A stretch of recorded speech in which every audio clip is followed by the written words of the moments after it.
I think the biggest thing, it's I remember Ed Milet saying this, and it's so true, right? And he talks about the thing that millionaires have on average X number of revenue streams. He says it's the biggest false thing that you'll ever hear in your life. And he said the reality is that they had one thing that got them on the way, and then they added the other things when the one thing was so solid, and then everything else added from there.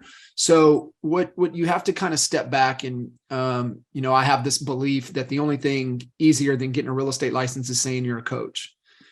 And there's a lot of fugazis out there.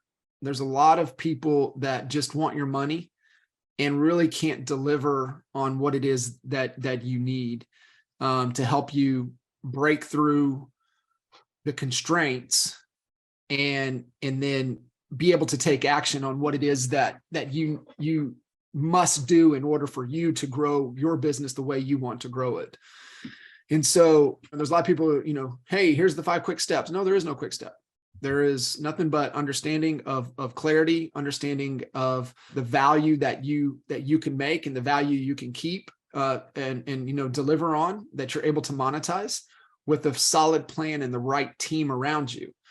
And until you understand how those 4 things work together, but you also got to find somebody that can help you break through the biggest constraint that we all have, and that's the constraint in our thinking. And so for me, and Matt knows this, I mean, majority of our calls are life coaching calls than they are business development, business growth calls. So you got to find, what it is that you need as it relates to the coaching side of things. But what makes you more valuable in the eyes of the people out there, because trust is at an all-time low. And if you even look, unless you're Amazon or what you're wanting to buy, the days of like even programs of click and buy are really over with. Ryan Holiday is my favorite author. I've been reading him for 7-8 years now. And I've never, other than buying his books, I've never bought any of his programs. Like I was just looking at it before we went live. I'm like, damn, I trust this dude. He's my favorite author, yet I'm hesitant to spend $99 with the guy. And it's just like, but the days of click and buy are over. So what you have to do is you have to be with proof, and the more proof that you can create, the more valuable you're going to be in the future. And like what we talk about on where agent attraction has kind of gone, and this is kind of what Matt and DJ are living, is that production is attractive. And especially in a market like this right now, when people are lost, confused, and insecure, if you're the solid beacon in your market and you're producing and people are turning their heads, are like, what the heck are you doing? That is attractive. And so to Matt's point, if it was me and I still had my actual real estate team, we would be all in on production and increasing headcount and creating a ripple effect in our market to where we gain mind share. See, if you want more market share, you have to gain more mind share first.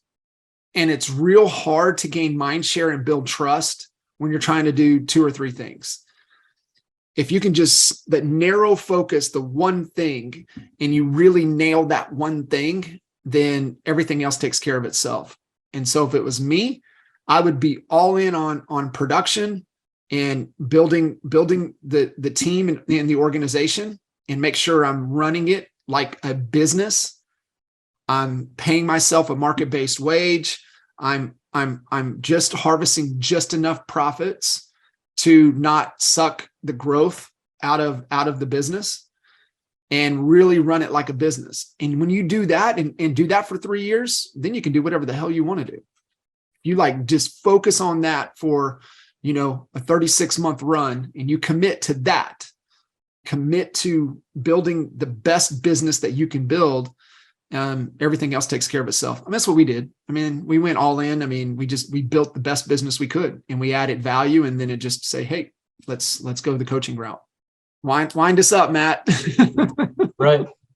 No, I mean, honestly, that's exactly the conversation we just had in our like annual team meeting last week. It's like, we like to We like to chase squirrels. We like to have ideas, and we like to try. Oh, we could do this, and we could do this, and we could do this. And a DJ, and DJ's the dreamer. He loves that Sure. stuff. I'm like, this entire year, we are not having that conversation. Like, if you come to me and try to bring an idea of something other than how to get more listings and do more production in 2023, I'm shutting the door. Yeah. Like, it's just production, grow the team. Everything else will fall into place after that. Because we made a lot of the mistakes with attraction, where you bring the wrong people in, or you give the wrong split structures to make it work. And now we feel the pain of that, because the people who were pretenders that we probably weren't going to work out, and we knew it from the start, we brought them in because we try to grow the rev share side of things. And then it doesn't work out, and we feel bad about it when it probably wasn't at the beginning. So our whole thought is what John was saying, is do way more than everybody else, do way more production, sell more units, sell more homes, have higher volume, become top in our marketplace, and we'll attract the talent that we want and need to the organization. It's just the other reminder, Matt, just kind of thinking as you were talking through there, and a lot of people have that entrepreneurial DNA when they get into real estate, right? And what tends to happen when you have that is you tend to get bored. That's why you're always wanting to tinker with things. That's why you're Right. always wanting to do this. And I'm just telling you, fall in love with the mundane. And Al shared a statement from Rob Flick, who's number one, number two, just kind of, I know Gove's about to pass him for the largest organization at EXP. They both have about 20,000 in their rev share group. And Rob said, the basics are not sexy, yet the results are. And really falling in love with the controllables. And what I would say as an entrepreneur, if that's kind of your DNA and you're hardwired to always tinker with things, I would just, like what Matt said, be obsessive over building a business. Be obsessive over building a business.